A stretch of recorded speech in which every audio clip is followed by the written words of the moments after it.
Dar paso al doctor Martín Benedicto Alessi, juez nacional en familia en la provincia de Chubut, ex profesor de posgrado en la carrera de especialización en Derecho de Familia, Niñez y Adolescencia, replicador de los talleres de perspectiva de género de Chubut, organizado por la Oficina de la Mujer de la Corte Suprema de la Nación, autor de capítulos de obras colectivas y artículos en revistas jurídicas, impulsor de la coerción de la ejecución de familia en materia de mora alimentaria y violencia de género, redactor en Chubut de la ley de encuentros de puntos familiares. Ahora sí, espero que se hayan superado los problemas técnicos. Le pasamos la palabra al doctor Alessi. Hola, ¿ahí me escuchan bien? Perfecto, doctor, adelante, su tiempo. ¿Se me ve bien? Sí, correcto. Bueno, primero agradecer la invitación de Afani para participar en estas jornadas y dado el objeto de la asociación y mi profesión como abogado y juez, se me ocurrió que era importante hablar en este día sobre las características y las particularidades que presenta el proceso judicial de obstrucción de los vínculos. Escuchando a todos los que han disertado, podemos sacar una conclusión que la vamos a compartir todos y que hace años que yo la vengo pensando, y es: ¿por qué el fuero de familia es tan brutal? Porque esta es la realidad, o sea, trabajamos sobre la obstrucción o sobre el impedimento de los vínculos, que como bien han dicho antes algunos colegas, es una conducta constitutiva de maltrato infantil. También es maltrato familiar porque hay un progenitor o progenitora que está impedido de tener un régimen de relaciones personales con el hijo, es decir, ya tenemos maltrato infantil más violencia familiar, y a esto le agregamos la inoperancia que muchas veces presenta el fuero de familia, con lo cual tenemos una enorme dosis de violencia institucional. Yo me voy a proponer, para ser breve en esto, señalar algunas particularidades.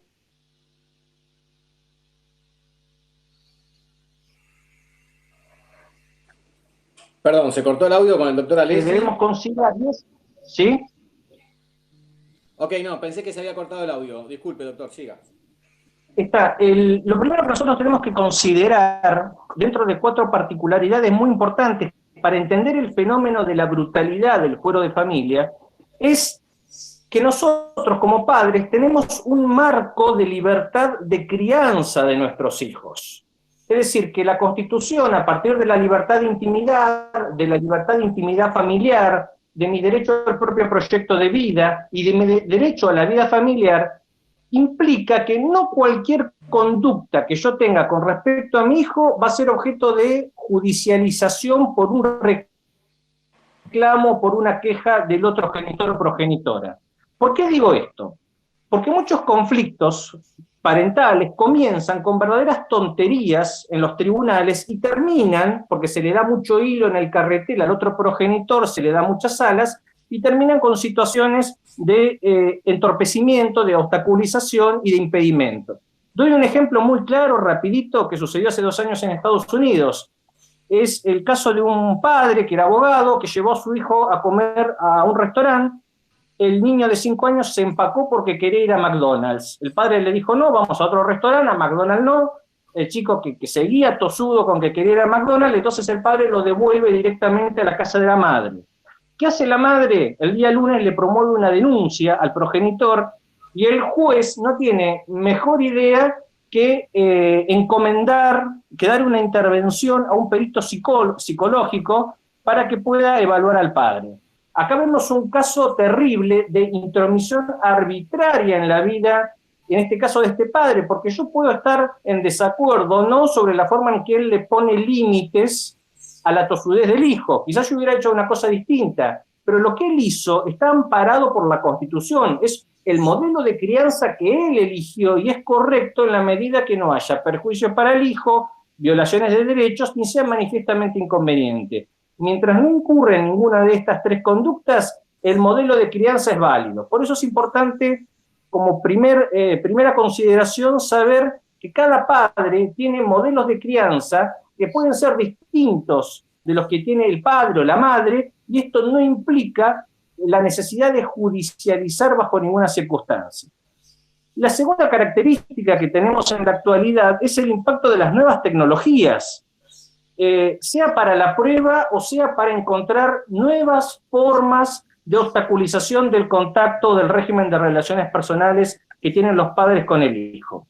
Ustedes recordarán hace 10 años, cuando había que ir a comprobar que se le tocaba timbre en el domicilio de la madre y la madre no atendía y por ende había un incumplimiento en la entrega del niño, que los abogados o el secretario del juzgado nos decían, bueno, vaya con un escribano público o vaya con 2 testigos conocidos para que luego declaren en el juzgado y así poder acreditar el incumplimiento.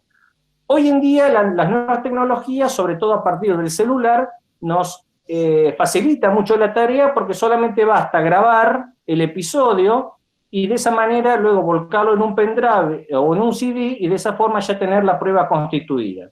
Pero donde se advierte el mayor inconveniente con el uso de los celulares es cuando los padres le dan el celular a un chico de 6, 7, 8 años. Porque aquí sí aparecen nuevas formas de obstaculización. Pensemos el padre que tiene al hijo 3 días a la semana, la madre lo tiene 4, y el padre se lo llevó a pasear un fin de semana a Bariloche o a la costa donde no tiene señal. Cuando el chico baja, quizás de algún monte, se encuentra con que tiene 50 llamadas perdidas de la madre. Y esto le arruinó por completo el disfrute que tenía del paseo con el padre, porque lo coloca en una situación de estrés o de ansiedad extrema. Por eso, frente a este ejercicio abusivo, que en realidad lo que está haciendo es buscar entrometerse y romper la espontaneidad del contacto paterno-filial, los jueces lo que suelen hacer es establecer un contacto diario, generalmente a las 20 horas, para que de esa manera se pueda comunicar con el hijo. Ahora, en ese contacto diario que la madre puede tener con el hijo, también me puede obstaculizar el régimen o el contacto que yo estoy teniendo con mi hijo en mi casa. ¿Por qué? Porque quizás yo le compré a mi hijo la última Xbox o la última PlayStation, él está jugando entusiasmado, a las 8 recibe el llamado de la madre, y la madre le puede preguntar cómo te fue en el colegio, qué hiciste en la escuela de fútbol, fuiste al cumpleaños de tu amiguito, pero en algún momento le suelta con mala intención o de manera inconsciente, mira, vos sabés que acá te está extrañando mucho tu perro. Y esto al hijo lo saca por completo del escenario. Ya tenemos un chico triste que se olvidó de la Xbox, se olvidó de la PlayStation y quiere volver a la casa. Lo mismo pasa con los hombres. El hombre que quiere comunicarse con el hijo y en realidad no le está preguntando qué es lo que está haciendo o cómo le fue en el día, sino que en realidad el hijo se transforma en una especie de espía tras las líneas enemigas. Simplemente el hijo se está reportando al comando central paterno. El padre que le pregunta qué está haciendo mamá, si es un viernes, mamá se está preparando para ir a algún lado. Mira, papá, no sé, yo sé que a la noche viene la tía o viene la niñera. Y esto genera problemas que los hemos visto muchas veces en los juzgados porque cuando la madre sale y deja al hijo al cuidado de la niñera o de algún familiar de confianza, el padre a las 10 de la noche se va a la comisaría más cercana del domicilio materno y denuncia que el hijo está solo. Aparecen 2 patrulleros, sale la niñera totalmente nerviosa y de repente la madre, avisada por teléfono, deja plantada la cita y va corriendo a la casa a ver qué pasó. Y esto debiera derivar en una suspensión judicial del contacto telefónico entre el padre y el hijo. Hay un problema muy grande que se relaciona con lo que veníamos escuchando hace un rato, y es que los jueces a la hora de resolver tienen una enorme dosis de discrecionalidad. Ustedes habrán escuchado que más allá de lo que establezcan las distintas leyes, cada vez que el juez tiene que resolver cuestiones vinculadas con la niñez y la adolescencia, tiene que recurrir a un parámetro constitucional que está contenido en la Convención sobre los Derechos del Niño y que es el interés superior del niño, el interés superior del adolescente.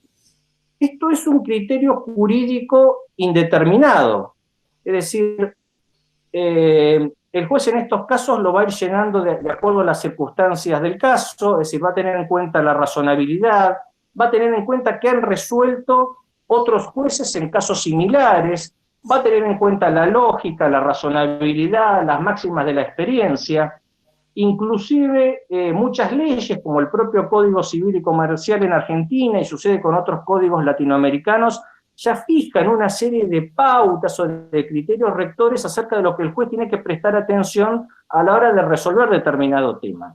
Pero lo importante es que hay una discrecionalidad que al juez le otorga determinado margen para decidir sobre uno u otro tema. Y doy un ejemplo muy concreto. Un juez tiene que tomar una decisión acerca del tiempo, de la distribución del tiempo de convivencia entre el padre y la madre, es decir, atribuir tiempos de custodia. Quizás para un juez, el interés superior del niño, en el caso concreto, implica que el padre pase 30% del tiempo mensual y la madre 70% del tiempo mensual. En cambio, para el juez de al lado, el juzgado de al lado, puesto a resolver el mismo tema, quizás el juez considera que el padre tiene que pasar 40% del tiempo y la madre 60%. Es decir, ustedes ven que ahí no es que está mal resuelto por uno y otro, no es que hay un juez que se equivocó y el otro acertó. Son márgenes de discrecionalidad que no brindan seguridad jurídica, es decir, los abogados no le pueden anticipar a ciencia cierta al cliente cómo va a salir, cuál va a ser el resultado del caso, cuál va a ser la resolución, pero hay márgenes razonables donde uno puede prever ciertos rangos de decisión. El problema es cuando yo coloco esta discrecionalidad, porque toda la estructura judicial en materia de niñez y adolescencia y del fuero de familia descansa sobre estas potestades que tiene el juez de discrecionales. El gran problema es cuando esto queda en manos de jueces torpes. Porque yo venía escuchando recién que le achacamos muchas culpas a la llamada ideología de género, a la ley de protección integral de las mujeres, a distintas razones, pero en realidad el gran problema que tiene la magistratura argentina y de otros países es que tenemos malos jueces. Hace unos años, la principal jurista de derecho de familia que hay en España, Encarna Roca Trías, le tocó asumir en el Tribunal Constitucional Español. Y un periodista muy sagaz le preguntó, doctora, ¿hay buenos jueces en España? Y ella respondió, hay buenos jueces y malos jueces, como también hay buenos médicos, malos médicos, buenos educadores, malos educadores. Y este es el problema. No hay discrecionalidad en manos de jueces torpes, porque es un contrasentido. Lo que hay es arbitrariedad. Un juez que es arbitrario, que es torpe, es un juez que es un peligro con sello y lapicera, es un juez que va a arruinar vidas, es un juez que nos va a alargar el proceso, es un juez que no sabemos cómo va a resolver. Y no lo sabemos cómo lo va a resolver porque no tiene criterio, porque no tiene argumento jurídico. Esta clase de jueces lo que hace, y lo vemos habitualmente en muchos casos diseminados a lo largo del país, es que al no tener criterio jurídico se manejan desde un punto de vista o desde un criterio emocional. Entonces, fíjense, si yo tengo que patrocinar a un padre y voy ante un juez que es razonable, voy a ir preparado, voy a prepararme la tarde o 2 tardes anteriores para dar una verdadera conferencia de derecho y de por qué el niño tiene que pasar más tiempo con mi cliente, con el progenitor. Ahora, si me toca ir con un juez que es emotivo y que está cargado de prejuicios, de subjetividades, de opiniones personales, que viene con su mochila, que no le interesa absolutamente nada de las nuevas doctrinas que tenemos, de argumentos constitucionales y legales, el juicio lo voy a perder en una sola frase, porque el abogado de la madre lo que le va a decir, desde el punto de vista emotivo, es, mire su señoría, el nene tiene 8 años, y lo más conveniente es que a esta edad que él tiene, tan temprana, de tan corta edad, él pase el mayor tiempo posible con la madre, porque es mujer y tiene la capacidad natural para cuidarlo.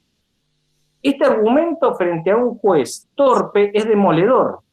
Ahora, cuidado con esto, porque si yo fuera abogado del padre, como veo que el juez compró el argumento de que la mujer es igual a la madre, entonces mi tarea no puede ser argumentativa. Mi tarea tiene que ser apuntar al prejuicio del juez. ¿Y cómo hago? Voy separando a la madre de la mujer. Entonces, ¿qué digo? mire, no es tan así, no es que la señora está tan capacitada para cuidar al hijo y pasar más tiempo que mi cliente, porque en realidad la señora sí es madre, pero trabaja, estudia, milita en un partido político, también milita en un sindicato y además está rehaciendo su pareja. Entonces, todo lo que implique separar a la mujer del rol natural de madre pega muy fuerte en la subjetividad del juez y termina siendo la resolución judicial como una pelota de rugby, de esas que pican en el césped y no se sabe para qué lado sale. Otro de los grandes inconvenientes que tenemos en este tema, además de la discrecionalidad y la arbitrariedad, es la ausencia de una regulación de los procesos de ejecución de sentencia. He estado escuchando atentamente cómo se hablaba de los protocolos. En realidad, el tema de que haya una inquietud de distintas organizaciones de tener un protocolo radica justamente en que no tenemos proceso de ejecución de sentencia frente a la obstrucción de los vínculos. Y ustedes fíjense esto, qué curioso. Cuando hablamos del derecho a la jurisdicción, hablamos del derecho a la tutela judicial, es un derecho marco que engloba distintos derechos específicos, que abarca el derecho de acceso a la jurisdicción, el derecho de acción, que es para demandar, el derecho de defensa propiamente dicho, que es para oponerse a la pretensión, el derecho a ofrecer prueba, el derecho al plazo razonable, que evidentemente casi es un reclamo universal en estos temas porque el proceso no puede durar años.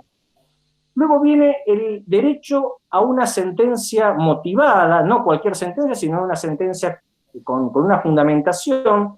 El derecho al recurso, fíjense que ya tengo 7 derechos constitucionales, de los cuales se ha escrito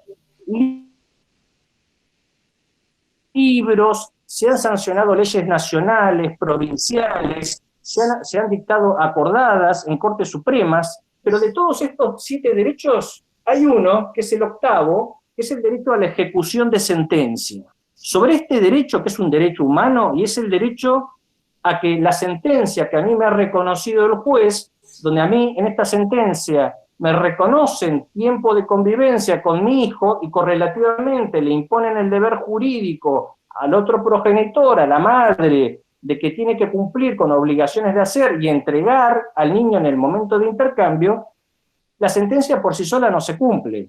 Yo no le puedo decir al justiciable que la sentencia le alcanza para colgándola en la pared.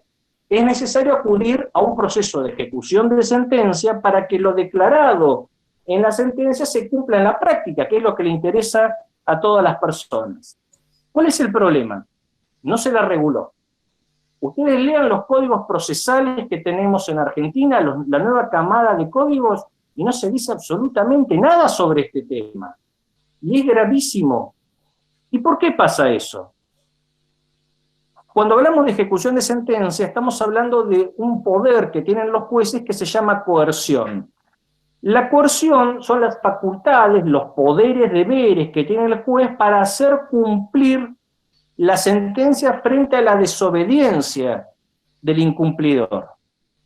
Ahora, sobre este tema, como les dije, no se escribe nada, y esto a mí me hace acordar mucho al escenario que había escrito George Orwell en su novela 1984.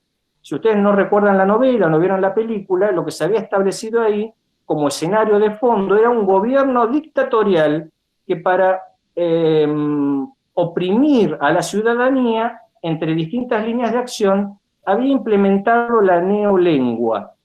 ¿Qué era la neolengua? Era quitar del vocabulario, del diccionario, todas aquellas palabras que se podían asociar a los derechos y a la libertad. ¿Por qué? Porque lo que yo no puedo escribir o lo que yo no puedo decir, no lo puedo pensar. Y a los jueces argentinos y a muchos jueces latinoamericanos les ha pasado esto. No podemos escribir formas de hacer cumplir la sentencia, no las podemos decir porque no se las escribió, no las podemos pensar.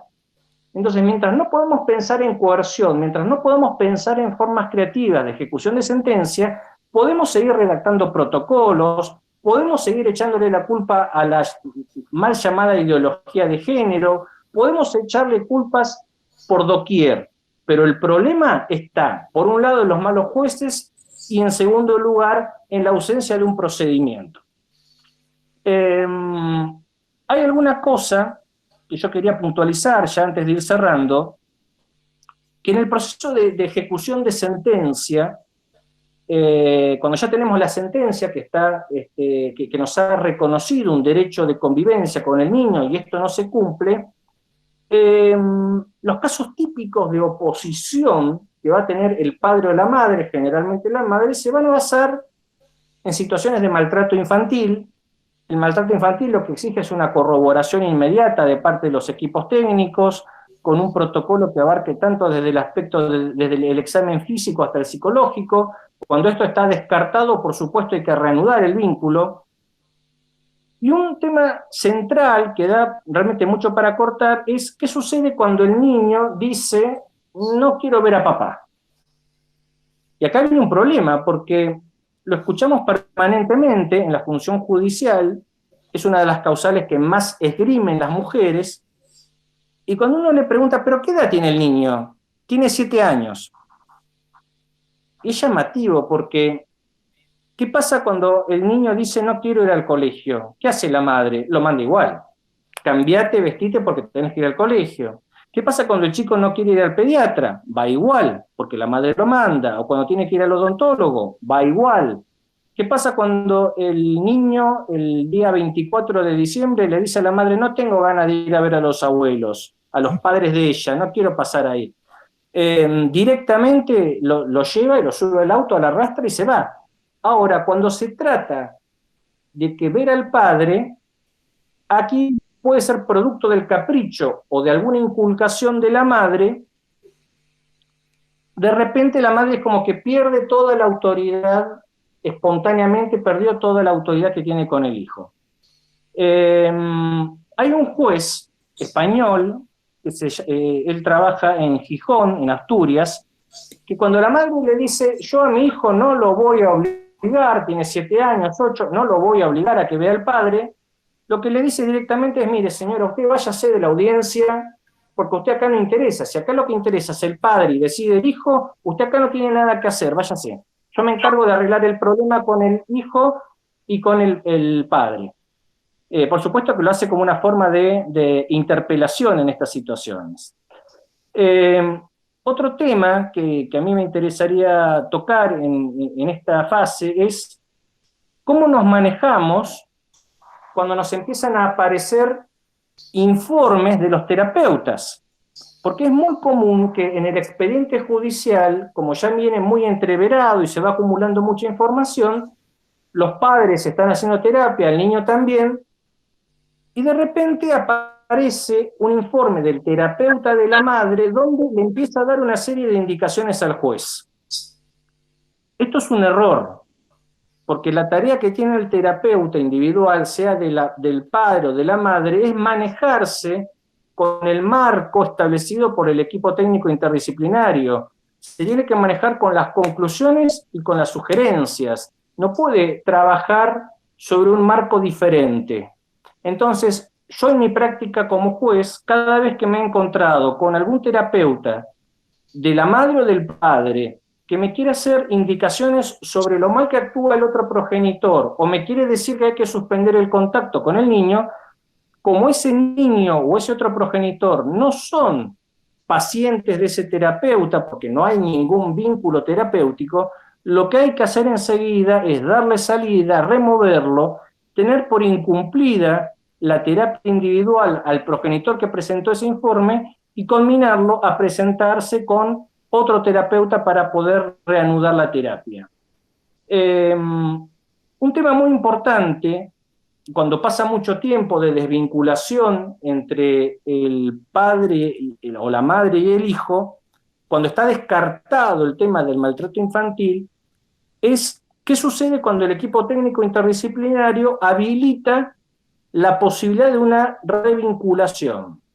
Normalmente muchos jueces lo que hacen es en Buenos Aires, en mandarlo a centros especializados, en las provincias, como a veces carecemos de profesionales idóneos, nos manejamos directamente con los profesionales del equipo técnico interdisciplinario y siempre aparece en el 80% de los casos un informe sorpresivo del terapeuta del niño que lo que nos dice es: el niño no está preparado para entablar o para ir a un proceso de revinculación con el padre.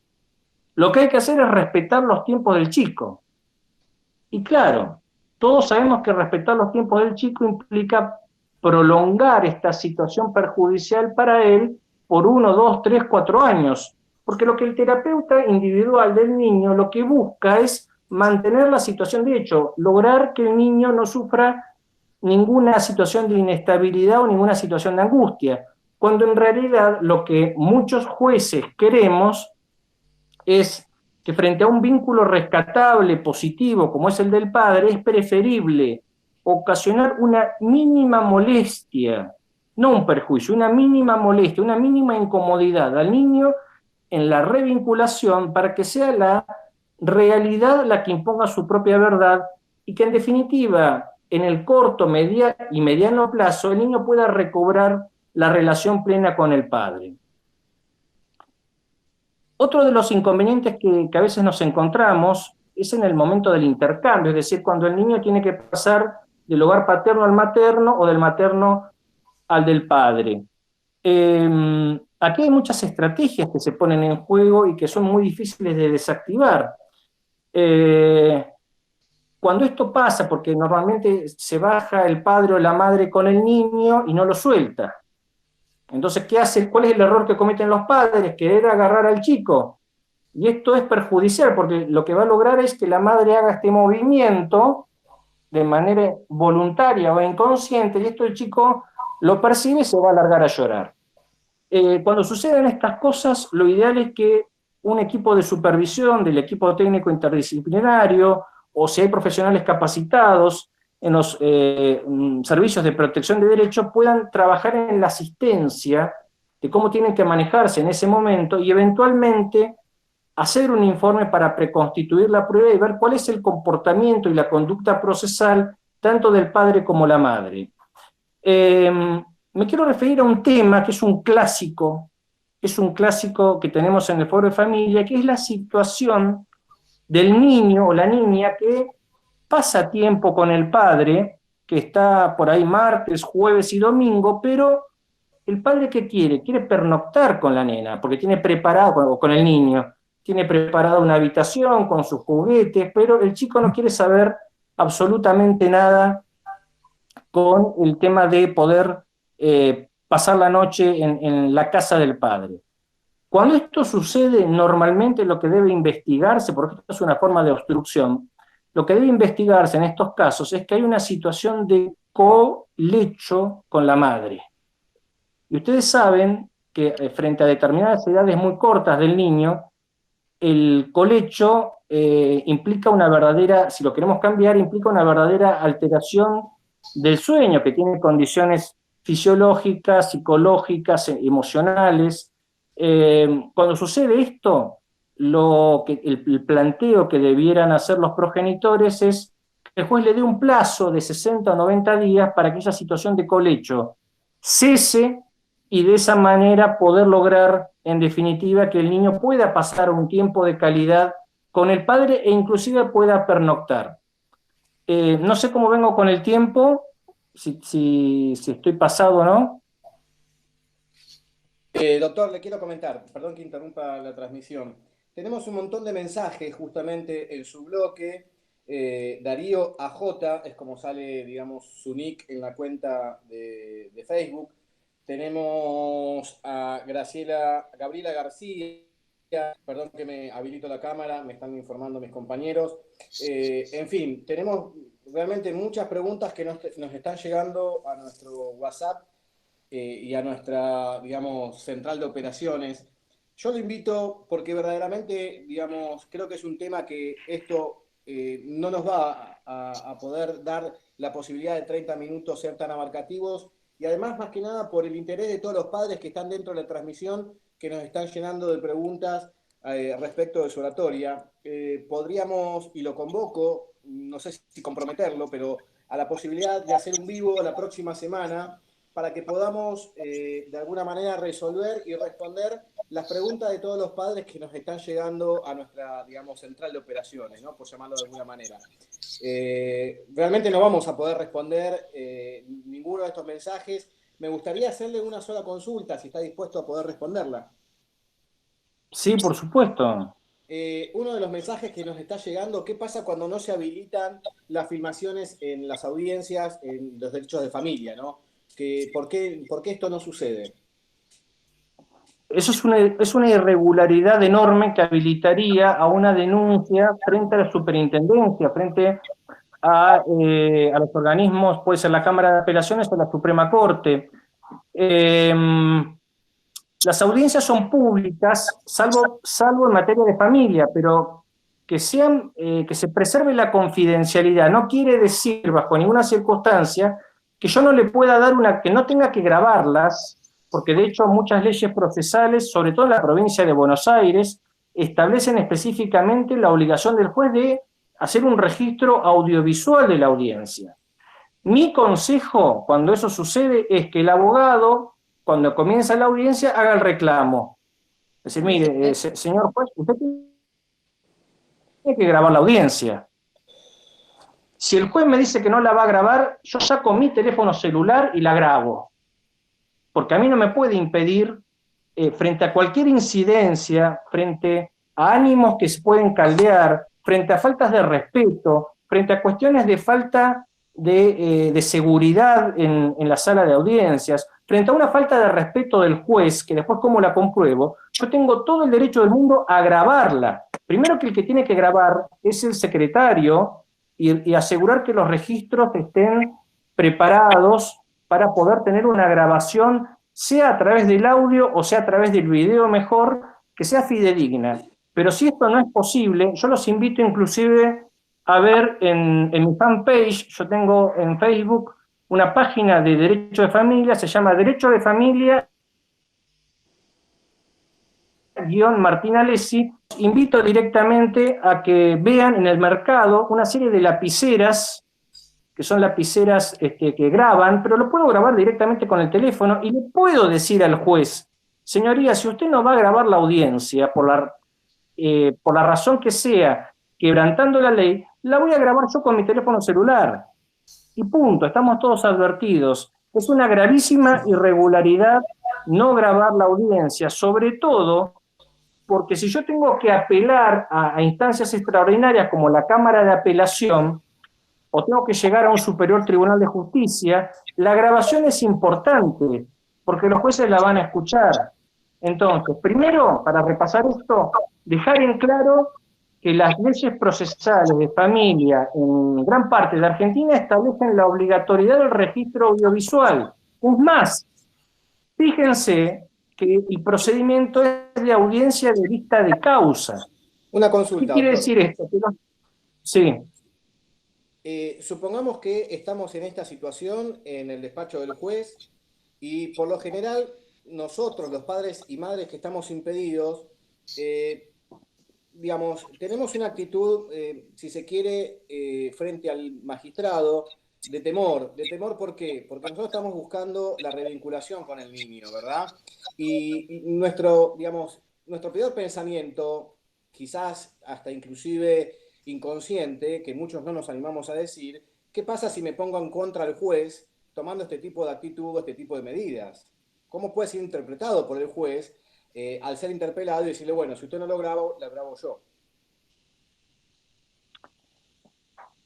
Primero que sí, yo entiendo el tema de no echarse en contra del juez, pero el juez, en definitiva, es un juez de primera instancia, está cometiendo una irregularidad gravísima, podría dar lugar esa irregularidad a sanciones administrativas, podría dar lugar a una recusación, podría dar lugar a una denuncia frente al Consejo de la Magistratura.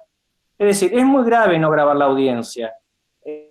A mí me ha pasado en la práctica, cuando se trata de alguna audiencia de conciliación mínima, que uno sabe en una cuestión de alimentos que en 5 minutos lo soluciona, no prendo el grabador, directamente dejo constancia en el acta del acuerdo. Ahora, cuando estamos frente a litigios graves, a una conflictividad que es crónica, yo necesito dejar constancia en un audio, por cualquier eventualidad, hasta por ser un medio de prueba, porque todo lo que las partes dicen, aún en una audiencia de conciliación, en una entrevista que tienen con el juez, tiene un valor probatorio importantísimo, porque lo que yo estoy diciendo, lo estoy diciendo también con un ánimo confidendi, es decir, estoy confesando un hecho. Lo que yo diga, si yo reconozco, por ejemplo, que tal día viernes no fui a buscar a mi hijo, y eso quedó registrado en el audio, eso prueba en contra mía. Entonces, lo que se dice en una audiencia no es baladí, no es que no tiene importancia. Lo que dice el juez, lo que dice el defensor de la niñez, lo que dicen los abogados, lo que dicen las partes, tiene un valor probatorio decisivo. No es casual que en esta clase de procedimientos los testigos a veces tienen una importancia relativa.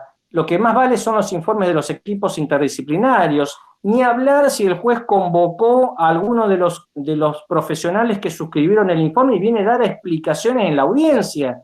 Toda esa información, que es información que circula en el expediente, en la audiencia, de ninguna manera puede quedar en el vacío. Ok. Entonces, cuando nos quedamos con esto, mi consejo es advertirle al juez que tiene que grabar la audiencia, citarle la norma específica, y si el juez no la va a grabar, yo saco el celular y la grabo yo, subrepticiamente, y que lo grabe el abogado. Si ocurre algo en la audiencia que es grave, yo con esa grabación, porque tengo todo el derecho del mundo a grabar una audiencia en la cual yo como litigante estoy participando y se debate un interés propio. Estamos de acuerdo, Entonces, doctor. grabar la audiencia, así sea de manera subrepticia, porque no hay ninguna irregularidad. Lo puedo comprometer para hacer un vivo la próxima semana debido a la gran cantidad de mensajes y preguntas y consultas que tenemos en este espacio para poder evacuar y poder, digamos, dejarle un mensaje, no digo esperanzador, porque el sistema judicial ya lo conocemos en carne propia, pero sí para darnos herramientas y poder de alguna manera saber defender nuestros derechos, ¿verdad? Más, en realidad no los Sí, nuestros, sino los de los niños. por supuesto, encantado de poder colaborar con ustedes. Me gustaría cerrar simplemente con un mensaje para todos aquellos padres y madres y familiares que están atravesando esta situación tan complicada de estar separados. A mí también me ha tocado a veces atravesar procesos judiciales injustos, y la verdad es que uno al comienzo siente mucha bronca, siente mucha tristeza, siente mucha angustia, pero lo importante en esto es tratar de continuar viviendo, es aprender a convivir con este conflicto, saber que la vida sigue, saber que tengo que disfrutar de un asado con mis amigos, saber que tengo que seguir jugando al fútbol con mi grupito, eh, poder ver una película en Netflix, poder enamorarme. Esto es muy importante. ¿Para qué? Primero porque las injusticias en la vida ocurren.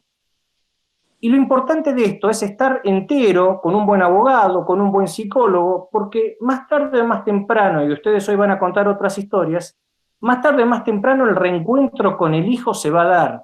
Y lo importante es que ese reencuentro, cuando mi hijo me vea, encuentre a un padre entero que pudo aprender y sacar cosas buenas de esta experiencia, porque todavía tenemos mucho tiempo por delante. Mire, eso se llama resiliencia y vaya si nosotros sabemos y hemos tenido que adoptar ese tipo de perfil a partir de el comienzo, cuando esto comenzó a gestarse en cada uno de los padres, ha tenido que sacar esta aptitud para poder afrontar este proceso que de por sí es muy angustiante y muy angustioso, digamos, en todo el camino que uno va transitando. Le agradezco mucho, Martín, lo comprometo para la próxima semana, nos vamos a estar comunicando.